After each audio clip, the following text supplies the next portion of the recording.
तो आज हम एक्सप्लेन करने वाले हैं हाल ही में एक कमाल की साउथ मूवी जिसका नाम है ओरू काढ़ल सुलट्टा सर। ये मूवी हॉरर कॉमेडी से भरी पड़ी है जो आपको जरूर पसंद आएगी, इसलिए वीडियो को भी लाइक कर दीजिए। हम चलिए कहानी शुरू करते हैं। तो मूवी की शुरुआत में हम एक औरत को जंगल में देखते हैं जो एक तांत्रिक से मिलने जा रही होती है। दरअसल ये औरत किसी एक गाँव की मुखिया थी और इसके गाँव में आए दिन बच्चे गायब हो रहे थे, जिस वजह से गाँव के सभी लोग बहुत ही ज्यादा परेशान थे। इसलिए गाँव की मुखिया होने के नाते वो तांत्रिक से मिलने आई होती है और कहा जाता है कि उस तांत्रिक के पास ऐसी अद्भुत शक्तियां हैं जिससे वो आसानी से कुछ भी पता लगा सकता है। खैर अब इसी बीच जंगल में गांव की मुखिया को एक अघोरी मिलता है जिससे वो तांत्रिक का पता पूछकर उससे मिलने चली जाती है। वहां जाकर वो उसे सारी बात बताती है और उस मुखिया की सारी बात सुनने के बाद वो तांत्रिक एक किताब निकालता है। ये किताब एक जादुई किताब थी और तांत्रिक के पास ऐसी अद्भुत शक्तियाँ थी जिससे वो तांत्रिक उस किताब में जो कोई भी सवाल पूछता उसमें अपने आप उस सवाल का जवाब मिल जाता था। फिर इस जादुई किताब की मदद से तांत्रिक को पता चलता है कि गांव में जितने भी बच्चे गायब हुए हैं और सबके पीछे एक डायन का हाथ है। वो गांव के बच्चों को किडनैप करके उनकी बलि देती है और उनका दिल खा जाती है जिससे वो हमेशा जवान रह सके। साथ ही हमें ये भी पता चलता है कि उस डायन ने कई राजाओं को अपनी सुंदरता के जाल में फंसाकर उनका सारा राजपाट छीन लिया था और आज भी वो किसी राजा की तलाश में रहती है। इसी वजह से वो अपनी सुंदरता बरकरार रखने के लिए बच्चों की बलि देकर उनके दिल को खाती है। अब ये सारी बात जानने के बाद वो मुखिया शॉक्ड हो जाती है और उस तांत्रिक से उस डायन को पकड़ने का तरीका पूछती है। वो तांत्रिक बताता है कि उस डायन को पकड़ना बहुत मुश्किल है, लेकिन आज से कुछ दिन बाद चांदनी रात होगी जिसमें एक बच्चे का जन्म होगा। वही बच्चा उस डायन का अंत करेगा, लेकिन तब तक आप लोगों को गाँव के बच्चों की रक्षा करनी होगी। अब ये सुनकर गाँव की मुखिया वहाँ से चली जाती है और फिर एक दिन हम देखते हैं कि वो बच्चा बड़ा हो जाता है जो आकर उस डायन को मार डालता है, यानी कि इस तांत्रिक की कई बातें सच होती थी। खैर अब हमें कुछ समय बाद का सीन दिखाया जाता है जहां हम देखते हैं कि उस तांत्रिक की उम्र काफी हो चुकी है और वो जल्द ही मरने वाला है।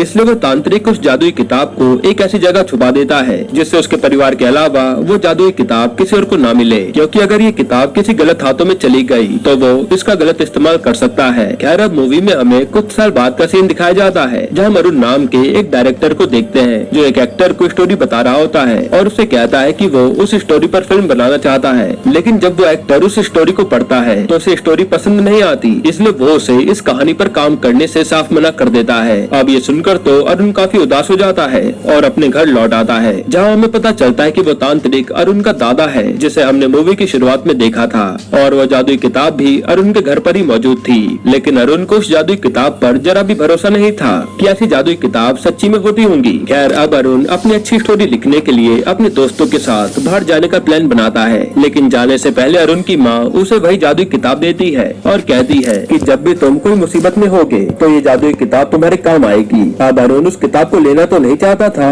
लेकिन अपनी माँ का दिल रखने के लिए वो ले लेता है। फिर अरुण अपने एक दोस्त सुरेश के साथ राजू नाम के एक और दोस्त से मिलने जा रहा होता है ताकि वो दोनों के साथ मिलकर एक अच्छी मूवी की स्टोरी लिख सके। हालांकि जाने से पहले अरुण अपनी बहन को उसके कॉलेज छोड़ देता है और फिर वहाँ से निकल जाता है। खैर अब इधर हम राजू को देखते हैं जो तांत्रिक के भेष में था। दरअसल राजू एक ढोंगी तांत्रिक बनकर सभी लोगों को लूटता था। अब यह राजू के पास एक कपल आए होते हैं जिनकी बेटी कई दिनों से लापता थी। तब राजू को कुछ समझ नहीं आता कि वो उन्हें क्या कहे। तब वो अपनी झूठी तंत्र विद्या का यूज करके उनसे कहता है कि आपकी बेटी तो अपने बॉयफ्रेंड के साथ भाग गई, जो सुनकर उसके पेरेंट्स उदास हो जाते हैं और वहाँ से धन्यवाद कहकर चले जाते हैं। खैर अब अगले दिन अरुण और सुरेश राजू के पास पहुँचते हैं, जिसके बाद ये तीनों मिलकर एक अच्छी सी स्टोरी लिखना शुरू करते हैं, लेकिन उन्हें समझ ही नहीं आ रहा होता कि स्टोरी की शुरुआत कहाँ से करें, इसलिए वो लोग सो जाते हैं। तभी वहाँ हम एक आत्मा को घूमते हुए देखते हैं। फिर अब अगले दिन राजू का मकान मालिक उससे घर का किराया लेने आता है, क्योंकि राजू ने कई महीनों से किराया नहीं दिया था। वो मकान मालिक राजू को धमकाता है कि अगर उसने एक हफ्ते के अंदर उसे पैसे नहीं दिए तो उसके लिए अच्छा नहीं होगा।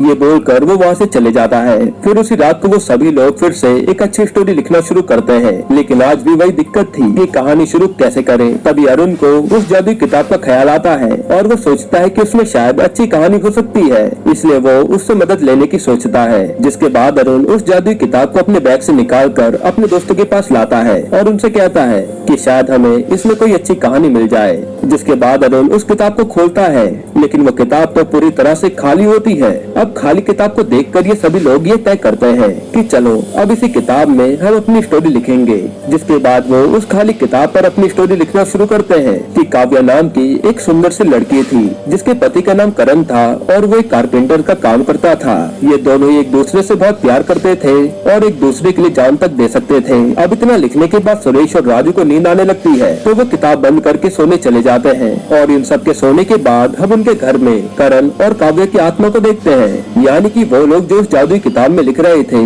वो सब सच हो रहा था। खैर अब अगली रात हम देखते हैं कि अरुण, राजू और सुरेश फिर से वही स्टोरी लिखना शुरू करते हैं जहाँ वो अपनी स्टोरी में लिखते हैं कि काव्या अपने पैरों में पायल पहन रही है। तभी अरुण और राजू को काव्या की आत्मा दिखाई देती है जो अपने पैरों में पायल पहन रही थी। यानी अब तो वो जो लिख रहे थे वही सब उनके सामने हो रहा था। साथ ही उन्हें वहाँ पर करण भी दिखाई देता है और ये देखकर वो काफी डर जाते हैं। वो सोचने लगते हैं कि जो लिख रहे हैं वो सच कैसे हो सकता है, कहीं ये उनका सपना तो नहीं।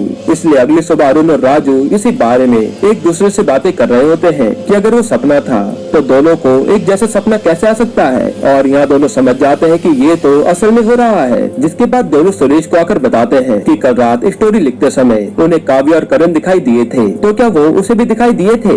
ये सुनते ही सुरेश डर जाता है और कहता है कि नहीं तो मैंने तो किसी को भी नहीं देखा। तब अरुण और राजू से कहते हैं कि काव्या देखने में बहुत ही खूबसूरत थी और ये सुनकर सुरेश सोच में पड़ जाता है कि उसे इतनी खूबसूरत लड़की कैसे नहीं दिखी। तब सुरेश अरुण को उसमें काव्या की सुंदरता के बारे में लिखने के लिए कहता है ताकि वो भी उसे देख सके। जिसके बाद अरुण उस किताब को लिखने के लिए खोलता है जहाँ वो देखता है कि वहाँ पर पहले से ही कुछ लिखा है कि काव्या और करण एक दूसरे को फ्रूट्स खिला रहे हैं, लेकिन खिलाने के बाद वो उसी फ्रूट्स वाले चाकू से एक दूसरे पर हमला कर देते हैं पर उन्हें कुछ भी होता नहीं और ये सब करके उन्हें बड़ा मजा आता है। अब ये पढ़कर वो सोच में पड़ जाते हैं कि ये लाइन तो उन्होंने नहीं लिखी, फिर ये किसने लिखी होगी।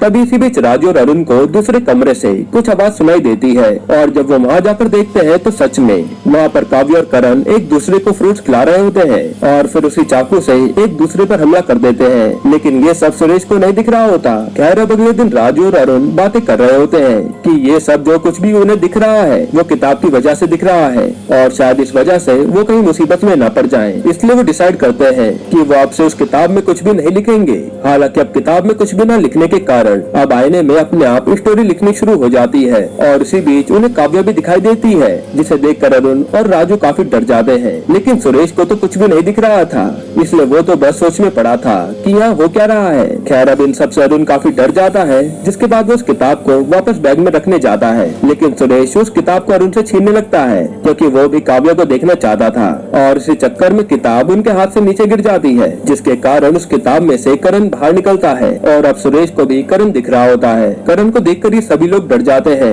और वहाँ से भागने की कोशिश करते हैं। तब करण उनसे कहता है कि वो तब तक उन्हें यहाँ से जाने नहीं देगा जब तक उनकी आत्मा को मुक्ति नहीं मिल जाती। जिसके बाद करण उन्हें अपनी स्टोरी सुनाता है कि कई साल पहले जब अंग्रेजों का राज हुआ करता था तब उसकी मुलाकात एक अंग्रेजी ऑफिसर की बेटी काव्या से हुई थी जिसका असली नाम कैथरीन था और करण और काव्या को पहली नजर में एक दूसरे से प्यार हो गया था। इसके बाद वो चुप चुप कर एक दूसरे से मिलने लगे, लेकिन ये बात काव्या के पिता को पता चल गई। जिसके बाद उन्होंने काव्या पर बहुत गुस्सा किया। दरअसल काव्या के पिता नहीं चाहते थे कि काव्या की शादी एक इंडियन लड़के से हो, पर काव्या करण से ही शादी करना चाहती थी जिसके कारण उसके पिता ने उसे घर से निकाल दिया था। इसके बाद से काव्या और करण एक दूसरे के साथ एक घर में रहने लगे, लेकिन आसपास के लोगों ने काव्या के अंग्रेज होने के कारण उसके साथ बुरा बर्ताव करना शुरू कर दिया, पर काव्या को इन सबसे ज्यादा फर्क नहीं पड़ता था। फिर एक दिन जब ये लोग शादी करने वाले थे तब उस रात एक दुर्घटना में उनकी मौत हो गई। उस दिन से उनकी आत्मा यहाँ पर कैद है और जब तक उन्हें इंसाफ नहीं मिलेगा तब तक उनकी आत्मा को मुक्ति नहीं मिलेगी।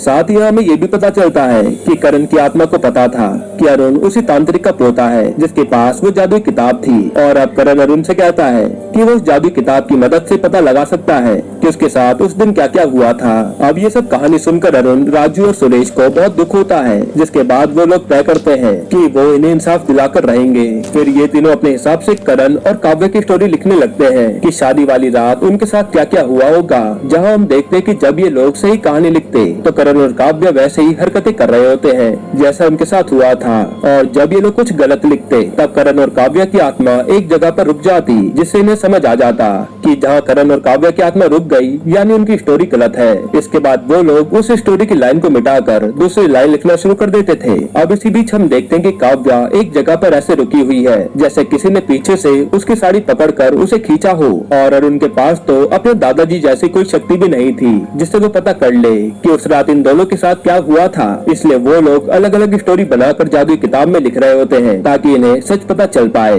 ये एक तरह से तुक्का था। फिर वो देखते हैं कि करण और काव्या अपनी पोजीशन पर रुक गए हैं क्योंकि उन्होंने जो लाइन लिखी थी वो गलत थी। तभी इसी बीच अरुण की बॉडी में उसके दादाजी की आत्मा आ जाती है और अपनी शक्तियों के इस्तेमाल से वो उस जादुई किताब में लिखना शुरू करते हैं, जहाँ हमें पता चलता है कि उस रात उनके साथ क्या क्या हुआ था। दरअसल उस रात करण किसी चीज के लिए लकड़ियाँ काट रहा होता है। इसी बीच काव्या उसके लिए दूध लाती है, लेकिन तभी उसकी साड़ी जमीन पर पड़ी एक कील में अटक जाती है, जिसकी वजह से काव्या नीचे गिरती है और वो कील काव्या के सर में कट जाती है, जिसके कारण उसकी वहीं मौत हो जाती है। अब ये देखकर जब करण जल्दी से उसके पास जाता है तो जल्दबाजी में करण ने अपनी कुल्हाड़ी ऊपर सही से नहीं रखी थी, जिसके कारण वो कुल्हाड़ी उसके सर पर गिरती है और वो भी वहीं मर जाता है। इसी कारण से करण को लग रहा था कि किसी ने उस रात काव्या को पीछे से खींचा और उसी इंसान ने उसके सर पर कुल्हाड़ी मार दी, जिससे उन दोनों की मौत हो गई। और इसीलिए आज तक करण और काव्या की आत्मा भटक रही थी, जिन्हें शांति नहीं मिली थी। खैर अब जैसे करण और काव्या को ये बात पता चलती है तो उन्हें मुक्ति मिल जाती है और अरुण के दादाजी की आत्मा भी उसकी बॉडी से निकलकर चली जाती है, जो सिर्फ उनकी मदद करने के लिए आई थी। खैर अब इसके बाद अरुण को उसकी मूवी के लिए एक स्टोरी मिल जाती है और उनके साथ जो कुछ भी हुआ था वो उसी स्टोरी में लिखता है। फिर अरुण उसी एक्टर को अपनी नई स्टोरी दिखाता है, जहाँ उस एक्टर को अरुण की स्टोरी काफी पसंद आती है और अरुण को मूवी डायरेक्ट करने का ऑफर मिल जाता है। इसके बाद हम देखते हैं कि अरुण काव्या और करण की स्टोरी पर ही मूवी बना रहा है और यहीं पर ये मूवी एंड होती है। दोस्तों आपकी मूवी कैसी लगी हमें कमेंट में जरूर बताइएगा, और इसके अलावा आप कौन सी मूवी का एक्सप्लेनेशन चाहते हैं वो भी कमेंट कीजिएगा। बाकी अगर आपको हाल ही में आई कमाल की मूवी देखनी है तो आप ये वीडियो देख लीजिए।